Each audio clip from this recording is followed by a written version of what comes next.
Introducing LT Defense Tactical Gear, your ultimate solution for top-notch protection and performance in the field.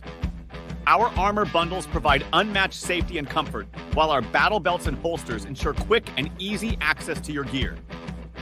Stay prepared for any situation with our high-quality medical supplies, designed to keep you ready for action at all times. Looking to enhance your skills? Our firearms training programs will take your proficiency to the next level.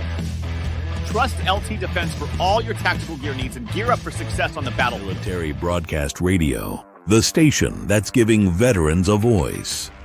Find us on the web at mbradio.us. Opinions expressed in this program are those of the speakers and do not necessarily reflect the views or positions of any entities they represent. Find us on the web at mbradio.us. Hello, everybody, and welcome to Into the Weeds podcast here on Military Broadcast Radio. I'm Amber. And I'm Laura. And today we are celebrating Halloween. Yeah, special Halloween episode. What's up? Yeah. So I am Winifred Sanderson, if you can't tell. And I'm just a nun with questionable morals. Most definitely. So anyway. Okay. So I had a pretty good week. I didn't, but that's okay. And we're going to talk about that later on today. But for now, we're going to introduce, actually, we had him on here last week when we interviewed Jacqueline Rose. Mm-hmm. This is Jason Chapman. He is a retired Navy petty officer, and he has had a very interesting life. And so when I was training him with Joel for MBR to do, to learn how to podcast, we started learning a little bit about him, and I was like, oh, yeah, I want to talk to you. It was a good conversation to be had. Okay. So here's our interview of the week. Interview of the week sponsored by LTD Tactical.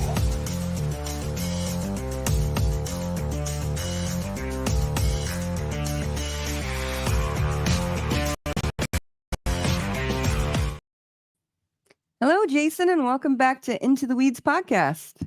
Hi, ladies. Good to see you again. Thank you. We like your costume also. You guys look good as well. Thank you. So thank you so much for joining us back here. Like I was saying, when I was helping Joel get to know you and teach you about podcast, or what little bit we've done about podcasting so far, you know, your story was just super interesting. So I just kind of want to get into that now. Oh, thank you. Yeah. So can you just tell us what made you decide to go into the military and the Navy specifically? Well, I was fresh out of high school and I wanted to have a career and also serve God and country. I got some family members in the military, mostly Air Force and a Marine as well. And I also wanted a career and see the world. Okay. Okay. So go ahead. And with the Navy, you really travel the most with the Navy because you're doing you're at sea. Okay, yeah. You're always haze gray and underway. Okay. Yeah. My sister-in-law was in the Navy, but she never really talked much about her travel. I think she was actually she wasn't in it for very long, was she? No, she was in for 4 years or something. Oh. Yeah. Okay. It was before I was born. So my bad. Yeah. She was actually deployed to Desert Storm, the first one. So yeah. I didn't even know that. Yeah. So okay, so what was your MOS, Jason? Well, we call it MOS a rating in the Navy. Okay. And my rating was logistics specialist. Okay. Received supplies, issued supplies. Okay. You know, in that world. Okay. So basically a supply guy. Yeah. Supply guy. Okay. We also had collateral duties as well. You know, we're, on a ship, you're everything. You're the janitors, you're the firefighters. So you got to get trained on everything. Okay. That's interesting. Yeah. I mean, it makes sense thinking about it. Yeah. I mean, you want everybody there able to pull their weight. And take care of whatever's happening. If anything happens, you're the one who has to respond to it. You can't call the cops, Yeah, exactly. We are the cops. We're the Mhm. firefighters. We're everything on that ship. Yeah, everything. I understand. So we also had a lot of collateral duties, handling hazmat and everything else. Oh, wow. Oh, okay. Okay. So, just tell us about your service up to or pre 9/11. Well, pre 9/11, when I first joined the Navy, I was on the USS Kincaid. That was out of San Diego, California, my first duty station. Okay. And that was very exciting because you're near Tijuana, and we used to go there on the weekends. And Okay. yeah, Okay, sounds like a good time. Yeah. yeah, good times. Okay. So, so I guess we can get into now after 9/11. So, what was your perception of what happened that day, and then tell us what you did to serve your country for it. Well, that day I was stationed at the National Naval Medical Center in Bethesda, Maryland. That's Oh, wow. a presidential hospital where the president goes to. Mhm. Oh, okay. And I was doing administrative work over there. And I was semi-attached to the hospital ship, the Comfort. Mhm. And we only went on that ship for emergencies. And we got there September 12th. Oh, wow. And our ship was pretty much a hotel service for the police, the firefighters, the survivors, Mhm. Can see and, that. and the volunteers as well. Mhm. So they got to go on our ship and get fresh clothes, showers, and all that. Okay. So tell me what that whole experience was like. Yeah, what kind of an impact did it have on you? Mhm. Well, it had a big impact. I went there, and the smells, you can never forget the smells. Oh. Yeah, Mhm. read that. And everybody in New York City was still in shock. They couldn't believe it happened. And on our ship, we had everybody come on board. All the senators, Hillary Clinton came on board. Okay. I was her military escort. Oh, wow. Okay. Tell us about I was that. like, how was that? Opinions on Hillary Clinton? Yes. I was walking down the P-way, right? Mhm. Hallway. Okay. And the command master chief, he goes, Chapman, you're going to escort a senator on the pier. And I said, aye, Master Chief, I'll follow you to the ends of the earth. So I went down to the pier, and there was a woman encircled by interns. Mhm. And they opened up like parting the Red Sea, and they waved me over, and it was Hillary Clinton. Wow. That'd be quite a shock. And I made my arm into a loop, and she grabbed my arm.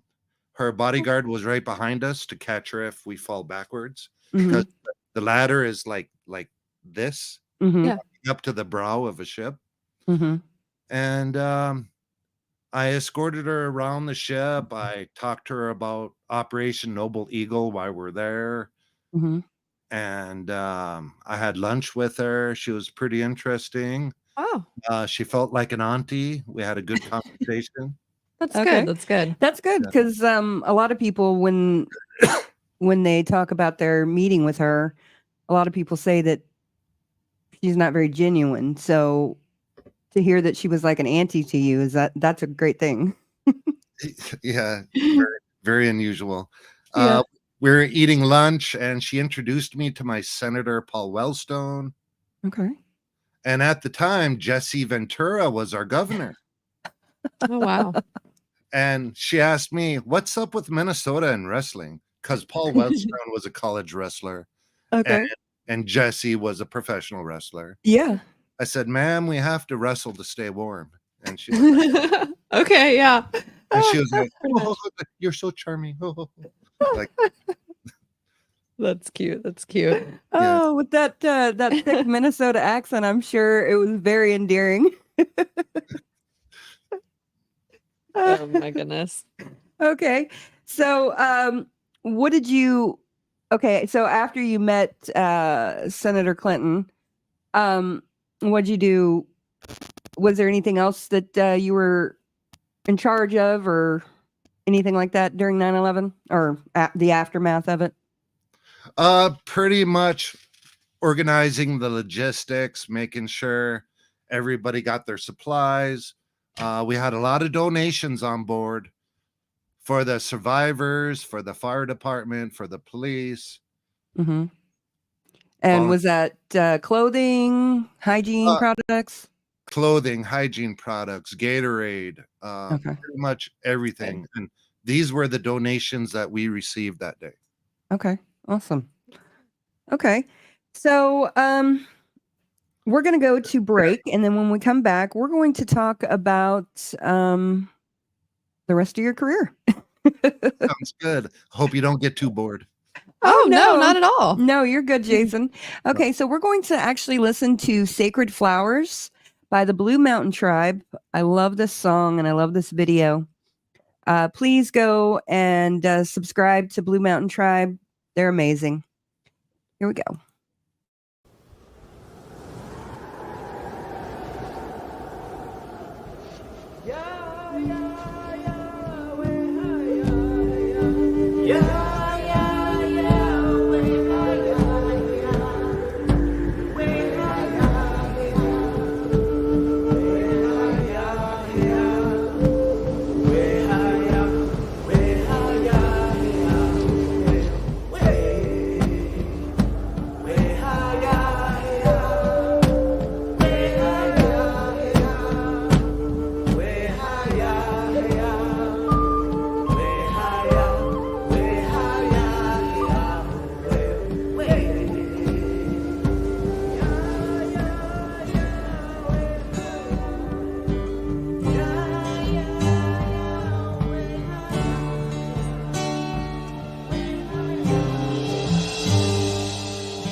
Sacred flowers, sacred mother, earth is crying for her daughters.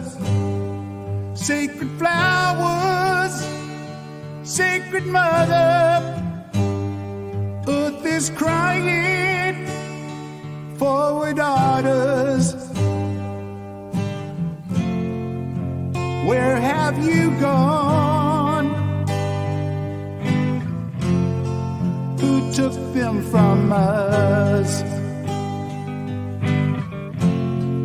Who stole them from us? Sacred flowers.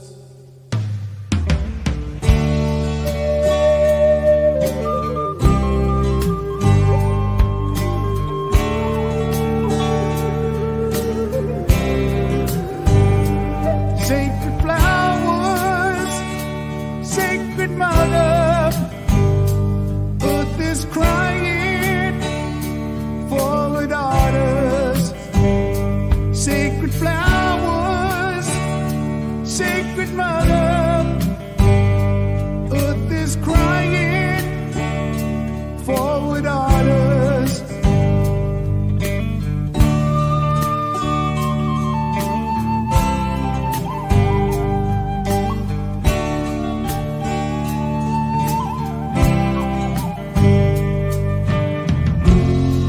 Blooming life on the rest, bringing light to our lives. You are missing your mist. Sacred flowers.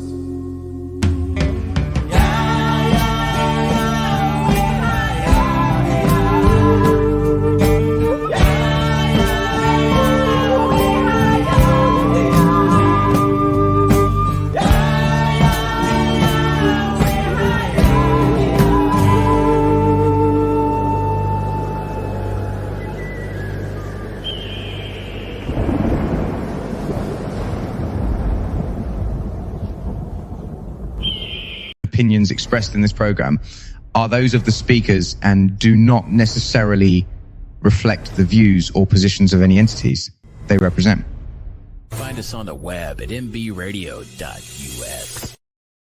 Hello, everybody, and welcome back to Into the Weeds podcast here on Military Broadcast Radio. That was Sacred Flowers by the Blue Mountain Tribe. Yes, ma'am. And that was a very emotional video. The first time I saw that, I cried. It is very sad, and it's a very overlooked thing, especially since the reservations have their own law enforcement and stuff, and they don't really get a lot of assistance from from the outside world. And I can only imagine that their funding probably isn't very good with that, because I mean, they don't have very good funding for really anything else in the res. So so definitely very important. Very important. Yeah, so please go follow Sacred Flowers, the Blue Mountain Tribe. Yes, ma'am. Okay, Jason, let's get into some of the interesting stuff that you've been doing, or that you did. Hey, him meeting Hillary Clinton was interesting and all that stuff. Oh, let's get into some other Some stuff. more interesting stuff. My bad. Phrasing. But no, it's all good. I'm terrible at phrasing sometimes. But yeah, let's get into it. Let's see. Okay, so Jason, you were telling me that you had served as essentially a prison guard at Camp Bucca in Iraq. Detainee operations, yes. Detainee operations. Okay. So, but in layman's terms, pretty much a prison guard. Pretty much, yes. Similar. Okay. Similar. Okay. What would be some notable differences that stick out in your mind? Well, my duties consist of securing custody and management of captured individuals, including guarding them, providing basic necessities like food, medical care, maintaining order within the detention facility, conducting searches, monitoring detainee behavior, facilitating interrogations when necessary, and ensuring compliance with legal and humanitarian standards, while aiming to eventually release detainees back into Iraqi society, often through educational programs and rehabilitation efforts. Okay, yeah. Okay. So tell us about that facility. Well, that facility is in southern Iraq. It's in the middle of nowhere. When I took the helicopter from the airport to there was I only could see camel farms and a lot of desert flying over in a helicopter. And it's really, really remote. I don't think it does exist anymore. They shut it down, I believe. They did, yeah. Oh, wow. But it used to be owned by the British, if I'm correct, back in the old days. Yeah, it did. Yeah. Yeah, I did some research on it. And as far as like rehabilitating, I mean, like some of the people that were there were probably in there for like some pretty good reasons. So how effective do you feel like the rehabilitation rate actually was? Well, most of them were rounded up by the British Marines, the ones that kicked down the doors that were under suspicion. Then we sort them out at the detention center. Gotcha. And some went to court and were found guilty, and some were not. Gotcha. Okay, that makes sense. They just rounded everyone up just to be safe rather than sorry, and then they just kind of went from there. Okay, gotcha. That makes sense. If they're under suspicion. Okay, yeah. Then they sort them out in the courts and everything else. Yes.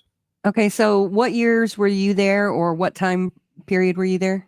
I was there from 2007 through 2008. Okay. So it shut down in 2009. So you're there towards the tail end. Okay. So I was doing some research, like I said, and you guys got a lot of the detainees from Abu Ghraib? Yes. And some other facilities too. Oh, okay. From the ones in Afghanistan. We got a mixture of them. Oh, really? I didn't realize that they actually brought people from Afghanistan there. Well, when the time frame when the one in Afghanistan got bombed, they shipped some of those guys out to us. Okay. Okay, that makes sense. Okay. Yeah, that does make sense. So tell us about some of the people there, and like I know you were telling me, and as I was doing the research, there was a lot of issues with the Sunni and the Shiites and things like that. The main issue about the Sunni and the Shiites, for example, the Sunni believe that the teachings of Father Muhammad was continued by his brother-in-law. Then the Shiites believed the teachings of Father Muhammad was continued by his cousin. Okay. Oh, okay. So they keep on going back and forth. They don't get along. Mm-hmm. Yeah, and I read that it's like a huge thing to the point where, they're actually killing each other just over this little bit of division. Like yes, and other differences they have. Yes. Yeah, like the Catholics and the Protestants. I mean, probably on a different level, but in same concept in Ireland. Yeah. Yeah. That's got to be tough to actually deal with on a daily basis. How did you navigate that whole situation? Well, we usually separate them, but sometimes they try to disguise themselves into each tribe. Okay. Like you might have a Sunni sneak into the Shiite camp. Mm-hmm. Then what would be the benefits of that? All heck breaks loose. There's a lot of fun and games going on a daily basis. Mm-hmm. Like they have it's an outside camp, and they have their carpets, and they sleep on the carpets and some mattresses, but some make a little tunnel underneath their mattress to tunnel out. Wow. Yeah, I saw that. And they'll lead to the guard shack, and they got this master plan. They're going to take out the guard. Okay, yeah, I saw that there were quite a few escape attempts and escapes. Wow. Yes, it's kind of like a regular prison where they get a chicken bone, and they'll make a little blow dart out of it or a shank and all that. Yeah. And they also make they can get really creative too. Oh, I bet. Oh yeah, for sure. They can make OC spray. OC spray. What is that? Mace. Oh, gotcha. Ooh. Oh, okay. Out of what? They'll urinate into a plastic baggie. Okay. They'll put the plastic baggie into the sun on the fence, so it'll ferment and it'll sting your eyes when they spray it at you. Oh my goodness. Thanks. That's pretty smart though. Now, did you ever have that happen to you? No. But I think you would have led with that. There was this one time. No. But a friend of mine had feces thrown at him. Oh. Wow. Mm-hmm. We got separated. They put him in a different camp. We had a pretty good buddy system, but we got separated. What happened to him was feces was sprayed on him. Him and his boys got very angry. No wonder. Chained him up to the fence, took the nightstick, beat the bejesus out of them. Oh, wow.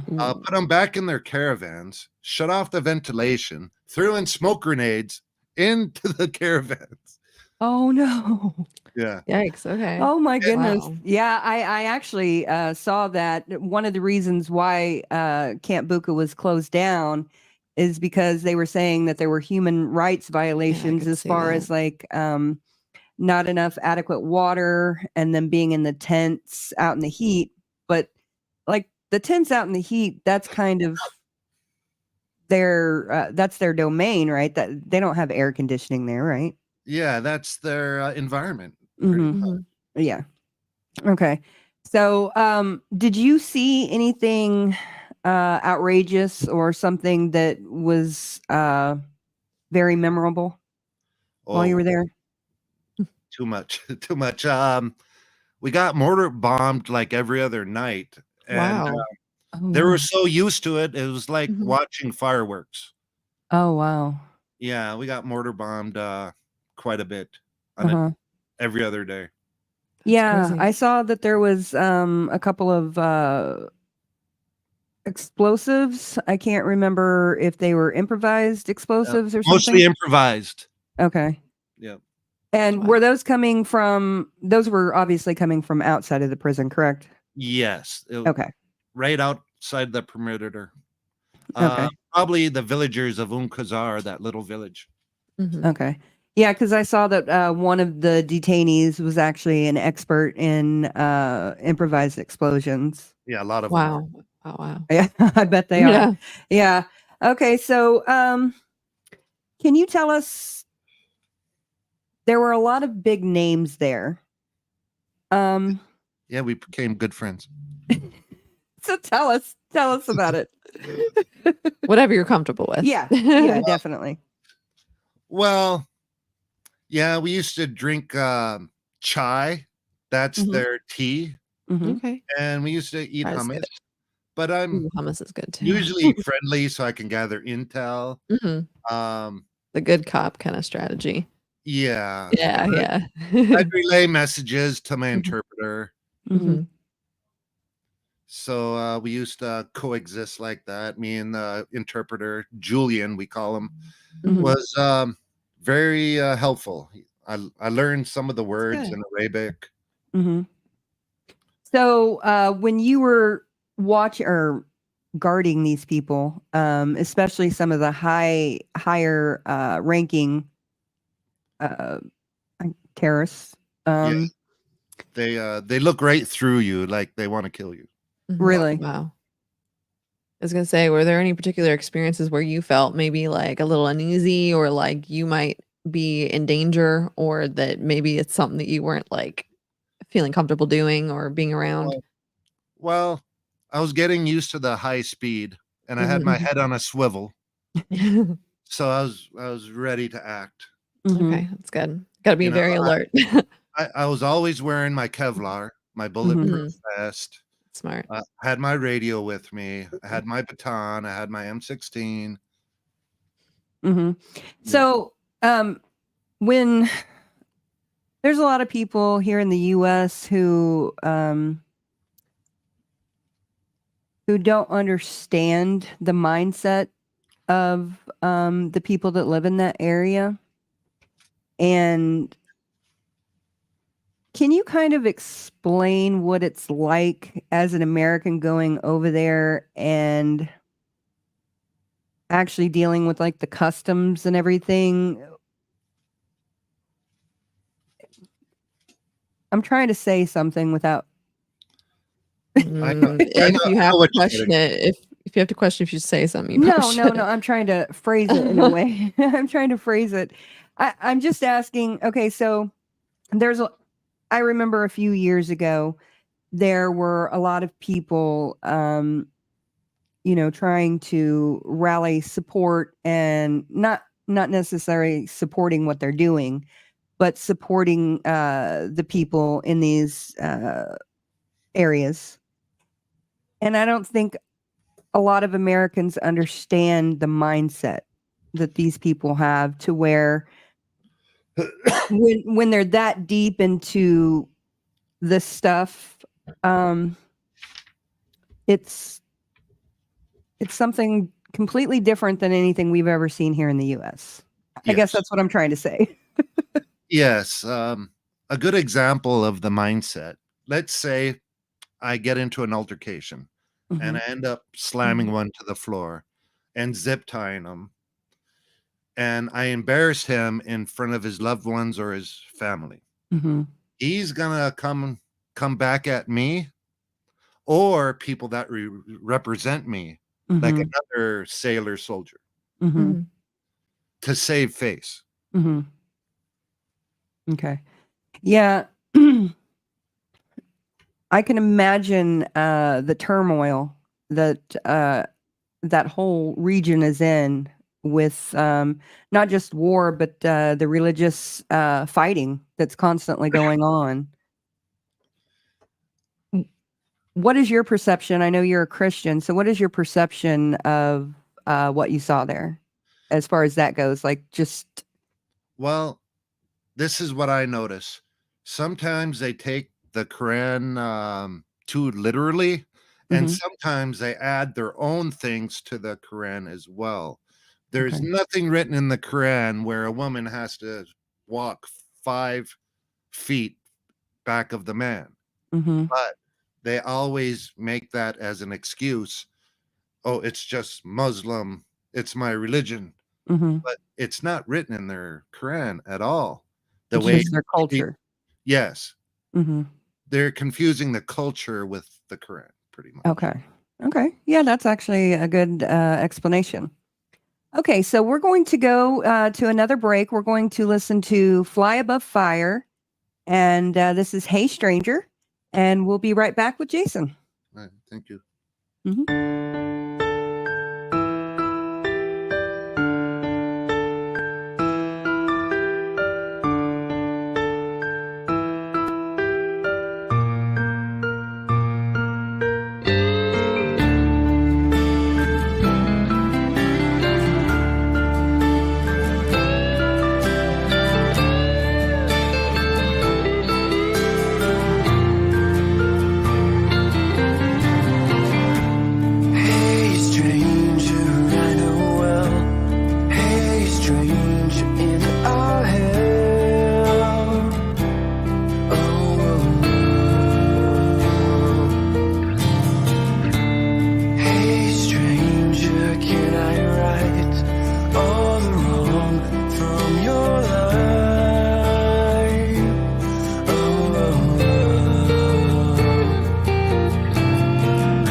Opinions expressed in this program are those of the speakers and do not necessarily reflect the views or positions of any entities they represent. Find us on the web at mbradio.us. Welcome back to Into the Weeds podcast here on Military Broadcast Radio. We're with Jason Chapman. And Jason, well, actually, that was Fly Above Fire, Hey Stranger. So, Jason, is there anything you want to add on to your time in the Middle East that you'd like us to know? Well, it was, I'm glad I did it. It's a learning experience. Mm-hmm. I have a new appreciation for the Muslim community. Mm-hmm. I learned a lot from them. And if I had a choice to do it all over again, I would. No regrets. No regrets. That's good. That's Glad that you awesome. had a generally positive experience. So can At you least tell us, outlook. can you tell us a little bit about what you did learn from the people over there? Well, I read the Quran backwards and forwards. It was Okay. written in English because I Yeah. wanted to pick their brains a little bit. Yeah, Okay. absolutely. You know, I hung out with my interpreter Julian a lot, so we can I can learn from the cultural differences. Mm-hmm. And all in all, it was a good experience. Even the bad times, I appreciate the bad times. Oh, that's awesome. Good. The That- bad times I'm glad to can hear make you that. appreciate the good times even more too. Yeah, no doubt. Okay, so the rest of your career, do you want to talk about anything in particular with the rest of your career, or do you want to move on to what you're doing now? Well, when I was at my last duty station of Pearl Harbor, Hawaii, I was wow. on my way to retirement, crossing that finish line. Mm-hmm. I have a funny story. At 5:30 in the morning, my first 2 weeks on campus there on the ship, I was told it was 5:30 in the morning. They said, go downstairs to the office. Your whole chain of command is waiting for you. Okay. Okay. I said, all right. A little nerve wracking. I said, okay. So I went down there. My whole chain of command is lined up and they're smiling. And they said, you're our number one candidate to go to Afghanistan. You got rave reviews in Iraq, and we want you to represent us over there. And I said, can I call my wife first? yeah, for sure. And, I was like a crackhead. I was kind of scratching to go back there, because of the hazard pay. And, Oh, I bet. Oh yeah, sure. and you're kind of like being an adrenaline junkie. You Yeah. kind of miss that feeling. Yeah, you want some excitement, something going on. Yeah. Not just the mundane of civilian life. Well, Or you get yeah. used to your blood pressure being up. Yeah. yeah. Like a And- little adrenaline rush. and going through an emotional roller coaster. You're happy, you're sad, you're scared, Yeah. Mm-hmm. and all that. So So quite a lot. I'm taking it you turned them down. I turned them down. Turn them down. The reason why I picked Pearl Harbor was to honor the soldiers that came before us, Mhm, Okay. Definitely. and that's why I picked it as my last station. And I just wanted to ease out of the military as well. Yeah, Okay. for sure. Now, what was it like being at such a historic site Mhm. as an actual person in the Navy? It was amazing. I lived on Ford Island where the attacks happened, Oh, wow. and you could see ships sticking out of the water. I paid homage. I got a Mhm. bottle of my Jack Daniels and I poured it into the water. And As I you said, should. yes, I said, Mhm. God bless you boys, and had my Yeah. own Good. my own little private moment with the Mhm. sailors. Awesome. It must have been pretty heavy though, just being there with all of that history. Mm-hmm. Yeah, Little bit. it was. It was Yeah. pretty emotional. Yeah. Mm-hmm. Definitely. Okay, so so you want to get into what you're doing now? Yes. I'm Okay. in the baby stages of opening up my own podcast. Yeah. Yes, excited to hear about it. It's called Rogue Veteran Wisdom. It's about Okay. motivation, self-help, and inspiration. We're going to talk about resilience, goal setting, and mental health. Okay. It's great. Transitioning out of the military into the civilian sector we're going to discuss a little bit of my trials and tribulations. Mm-hmm. Yeah. Okay. Sounds like a good thing. So you went to school and you're as an adult. Yes, I went to a private Catholic school as an older man. Yes. Mm-hmm. And what did you get your degree in? I got my degree in my master's in clinical social work. Okay. So what are you going to do with that? Well, since I graduated, I've been having some clients, Mm-hmm. other veterans that are struggling with PTSD and such. Okay. Mostly telehealth, Okay. so I don't have to leave my house. Yeah, no, it's a big thing now ever since the pandemic. Yeah. It's good though. It reaches people who can't really, make it to all these appointments, or, Mhm. You're just available maybe to people that are in different parts of the world or different parts of at least the US or something, Mhm. maybe. Yeah. So, are you going to be working at the VA? I thought I saw something about that in one of the articles you sent me. Yes, I do a little work with them via telehealth. Oh, okay. So Yeah, you via are going telehealth. through the VA doing that. Okay, Oh, good, okay. good. Okay. That's what I Okay, was that's trying to good. figure out. Okay. So you're basically like a counselor or a social worker.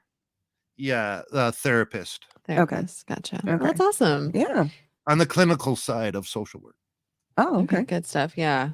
Therapy is very, very necessary for a lot of people, and especially coming out of the military and trying to transition to civilian life. That means a lot to a lot of people, I know. So you're doing good work there. Mm-hmm. Yeah. Why did you choose that? Well, I notice a lot of veterans are misunderstood. Mhm. And I believe it takes Definitely. a veteran to help a veteran because Mhm. we have the similar mindset Mm-hmm. Only you know what they went through. and very misunderstood by the civilian population. Mhm. Mm-hmm. Like, for example, when I'm at school, I might feel confident, Mhm. but they might take that as arrogant. Mm, Yeah. mhm. So there's Yeah, two we different- actually, Yeah. yeah, we actually interviewed a man. Oh dang, what was his name? We've interviewed a lot of people. I don't know what you're referring to. I am so terrible with names now. The man who was in the National Guard who was falsely arrested. Oh, by you were his- here. Oh, I you wasn't. weren't. I wasn't Yeah. on this one. Yeah, you weren't on that one. Yeah. Yeah, we had a guest who was falsely arrested because his command, he was actually a prison guard at a sheriff's office in Jacksonville. Oh wow. And Ian Murray, that's his Ian name. Murray. Sorry, Ian. Respect to you. He was getting a lot of hassle from his command over there at the sheriff's department for taking leave once a month to be in the National Guard, and then you're once every year, for your 6 weeks or whatever it is. And he couldn't figure out why they were picking on him, why they had such a problem with him. And one of the things that I thought about is that they probably felt that confidence that most people who have been in the military have, that you can't shake it off. I mean, it's just who you are. And so I can definitely see where that would be a problem out in the civilian world. Yeah, definitely being misunderstood. Mm-hmm. Mhm. Are there any other ways that veterans are misunderstood? Yes. For example, in college, like we talked about, the professors may have their own political beliefs. Mhm. Yeah, Yeah. definitely. It was a wake-up call when I first entered class, and they said, "Class, we're gonna introduce yourselves and your pronouns." And I asked my buddy, he was a Army Ranger. I said, "What's pronoun?" He said, "Him, he, his." So I said, "Him, he, his." Uh-huh. All that was new to me, the pronouns and everything else. Yeah, I can imagine. But you dealt with that at a Catholic school? Yes, Catholic school, but the social work program is a little woke as well. Oh, okay. So, okay, so we're going to get into now. I told you that when we have guests on, I like to ask them if they've had any paranormal, UFO, or cryptid experiences. Because we both had paranormal experiences, me more so than her. And I've had a UFO experience, which I definitely know it was not Starlink after seeing videos of Starlink. Yeah, I don't know if it was UFOs. There's all kinds of weird stuff going on, though. I mean, I guess it was unidentified, so there you go. Yeah, the thing was really weird. There you go. So please share with us anything. Have you had any paranormal experiences? I had one. Okay. I was an intern in college at a drug and alcohol facility. It used to be a mansion owned by a very prominent family, but I guess over the years, it got donated to the state. So it's a drug and alcohol place where addicts would live there as well. Mm-hmm. And I was in my office. I was an intern, and there was 3 knocks on the door. So I opened the door and nobody was there. It was empty. And the other counselors told me, oh, that's normal. It happens every other day. 3 knocks, tap, tap, tap. So after the 100th time, I decided I'm going to counsel this ghost. Yeah. Respect. Have a little counseling session. I said, hi, I'm Jason. I'm an intern counselor here. The year is 2023. Can I help you with anything? Then after that, we never had any knocks on the door. Really? So hopefully I helped it go to the other side. So yeah, absolutely. He's like, I just wanted someone to ask me how my day was. The whole time that was So actually, since you brought that up, as far as like letting him go off, or whatever, what is your stance on ghosts and things like that? Do you actually believe in them? I do. I believe in the spirits. I believe they have unfinished business. Okay. And if they ever take care of that business, maybe they'll go to their other side, the other realm they're supposed to be in. Yeah, I can see that for sure. Yeah, I tend to lean that way. I'm not exactly sure what I kind of teeter-totter in my beliefs on those things, but I definitely believe there's something, whether it's like energy or like actually a specific spirit or ghost or person or demon, who knows. But I think it can vary, though. I think there might be more than one explanation for different things, just dependent on the situation. So yeah, I think sometimes something can feel very light, and then sometimes things can feel very heavy. So there's a difference for sure. Oh yeah, definitely. I remember you were afraid of like the nun, like the actual nun. You thought you saw her or some shit like that. Not the cute one. Yeah, I've actually had quite a few paranormal experiences, Jason, because my father killed himself in our home. Oh, sorry. Deep, huh? Yeah, and it happened, and so I can't deny it, and I can't pretend like it didn't happen. Yeah. So I'm just kind of on the pursuit of trying to figure out what the heck is going on. Yeah, I don't know, but I know when you guys stay out of the house, I'll like lay in their bedroom because I just have like a twin in my room because I have a small room and they have a bigger bed. And I like to have the dogs in there. But every time the big dog, he'll like pick a spot on the wall on the ceiling and he'll start to like bark at it, and then he'll follow like something around, and I'm like, well, what can I do about it? I'm just gonna go to sleep. I mean, I can't do shit, so I'll just go to sleep. Fingers crossed. I don't know. I got a question for you two. Yeah, absolutely. Has the house been blessed by a pastor or a priest? Well, my husband is a preacher, and so before we move into a home, we go around each room and we pray in it. You didn't do that in this house. We didn't? Nope. I specifically remember you didn't do it in this house. You did it in every other house, but you guys didn't do it in this house. Okay. I thought we did. I don't know. You can. I don't remember. Don't make a difference to me, but if it makes you sleep better at night, you guys can go back around some other time and just. Yeah, we'll do that. Actually, Terry from no, not Terry. Robin from the Blue Mountain Tribe. The video we played earlier. I spoke to him for a while on the phone. And he's a Christian, well, a believer. And he told me that I need to have a Native American come and smudge me and smudge the house. I respect that. I tried to burn sage, and Dad told me that I shouldn't do that. He told me I don't know what the deal is with sage, and I should do more research before deciding to burn it. I mean, that's a valid point. You never know I don't know what sage does exactly. It's supposed to do some kind of expelling bad juju or whatever. I have sage in my room. I'll go burn some sage. Okay, leave me alone. Did you have any other questions, Jason? Usually any priest would be okay with a house blessing and splashing holy water. Mm-hmm. That might be more of your belief system, more so than the sage. Well, so I'm from Oklahoma, and Native American. From Native America. So I'm used to that type of belief system from a very early age. So as long as you believe it.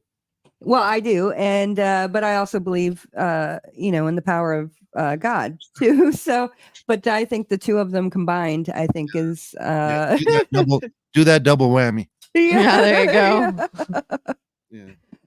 It's like when you hear people say that they're in a bad situation, they pray to all the gods just to see which one like tally it off what's gonna work. It's like one of them will work. I don't go that far, but so anything else? No. Thank you for having me on, you both. Yeah, you're welcome, Jason. We thank you for coming on, and I'm excited to get to know you more through MBR and you getting your podcast on and watching it. Thank you. Yeah, we're excited. Is there any place that they can find you right now? Do you have like a website or Facebook?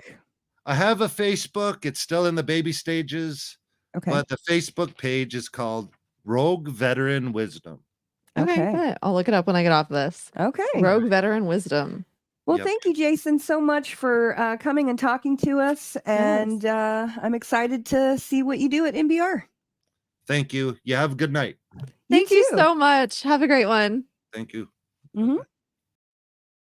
Okay, so that was a very interesting conversation. I didn't realize that he had met Hillary Clinton. Yeah, I know. And you know what? I think a lot of the stuff, when you said something about how like a lot of people might have like more of a sour experience with her, I wonder how much has to do with like preconceived notions of a person as well. Yeah. Because, she has, whether you feel one way or another about her, most people feel strongly about her. Mm-hmm. So, but there's plenty of people that I, have less than great feelings about that I've had good conversations with. So that is true. no. So I mean, I totally, I'm glad that he had a good experience and all that stuff. Yeah. But yeah, that's super cool. Okay. So, Alora, do you want to talk about your friend? Yeah. Yesterday I had to go to a funeral of a friend, which is never a good thing. It's the second friend I've lost, but unfortunately, it's the only funeral I've actually been able to go to. The last one was out of state, and there was hurricanes going on at the time. So I deeply regret not being there for that. But my friend Joshua Timothy Woods, he passed away about 2 weeks ago now, I believe. Mm-hmm. I don't know the exact day, but it was over 2 weekends ago. Yeah, not last weekend, but the weekend before at some point. Mm-hmm. He unfortunately passed away in his home by himself. He had Crohn's disease, and he thought that he was having a Crohn's flare-up, but it ended up being appendicitis. And unfortunately, things happened. So this is a picture that one of his coworkers had taken of him, and I just thought it was kind of cute. I saw it, and yeah, he was a great dude. I have some good memories of him. We'd always do little dances together, and I remember one time somebody made like a bit of a contraption. It kind of looked like a Ghostbusters type thing, and I think you might have a video of it somewhere. But I have 2 videos of it, but I didn't want to include the one with another one of my friends. I don't know if he wanted to be on here. That might be it. Yeah.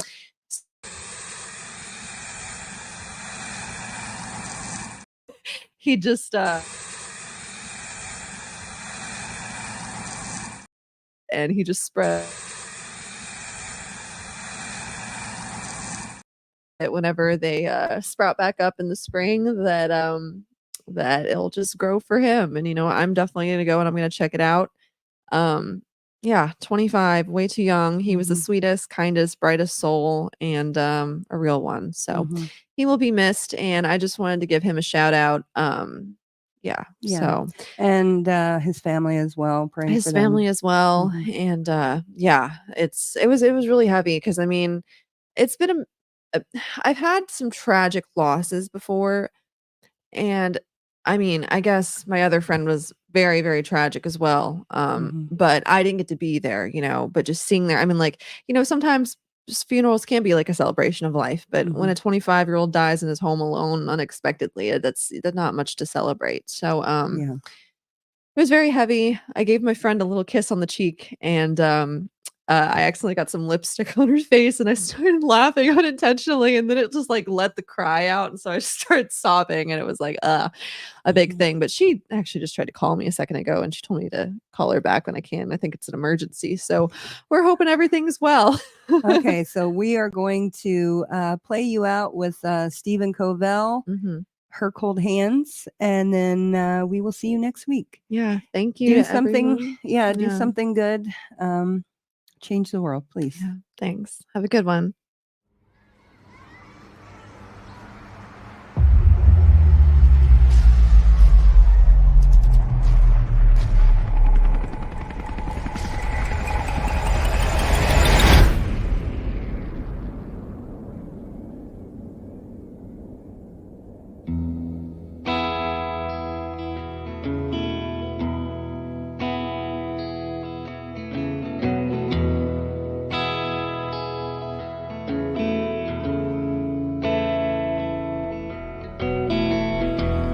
I flirt with death.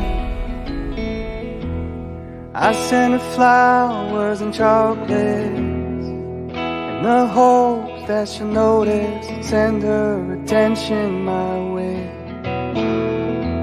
But there she flirts back,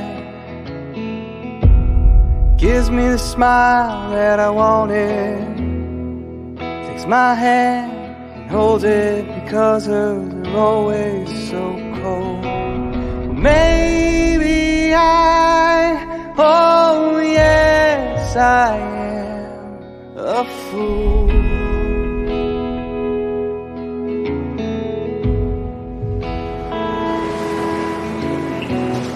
I go steady with death, go driving around after my shift, down to the shore where it's quiet, trying to just be alone. Death snuggles up,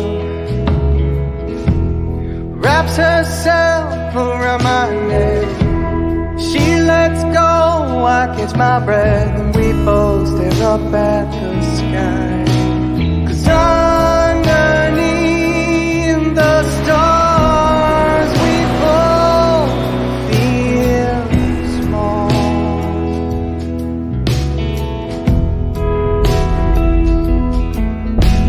She said, let's go home. I said, that's a good call.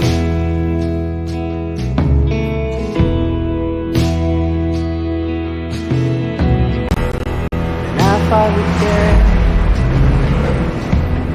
She breaks a glass on the counter, storms out through the shower, slamming the door as she goes.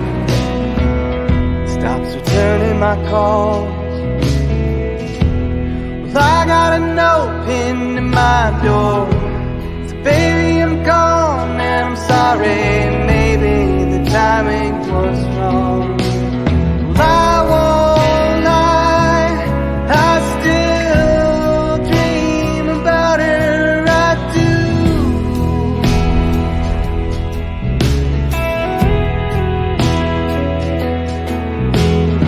One day she'll be back. Girls like that always choose.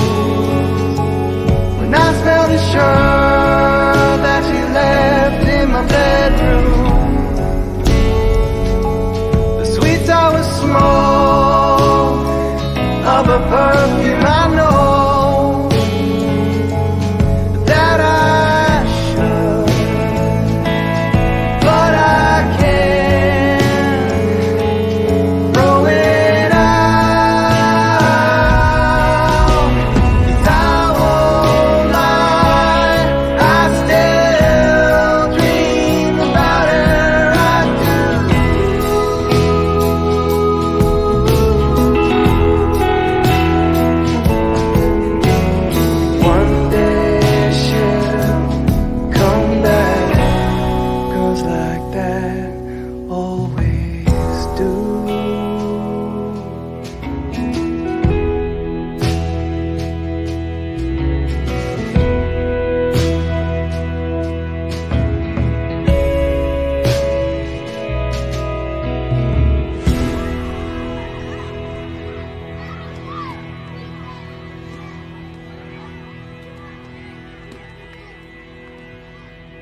Ladies and gentlemen, thank you for tuning in to Military Broadcast Radio. As we wrap up today's show, we want to remind you that the podcast of today's episode will be available right after we go off the air. So if you missed any part of the show or want to listen again, be sure to check it out. And remember, we're here to support and honor our veterans. Your stories and experiences matter, and we are committed to giving you a platform to share them. That's right. We're here to give our veterans a voice. So don't forget to catch the podcast and stay connected with us. Giving our veterans a voice.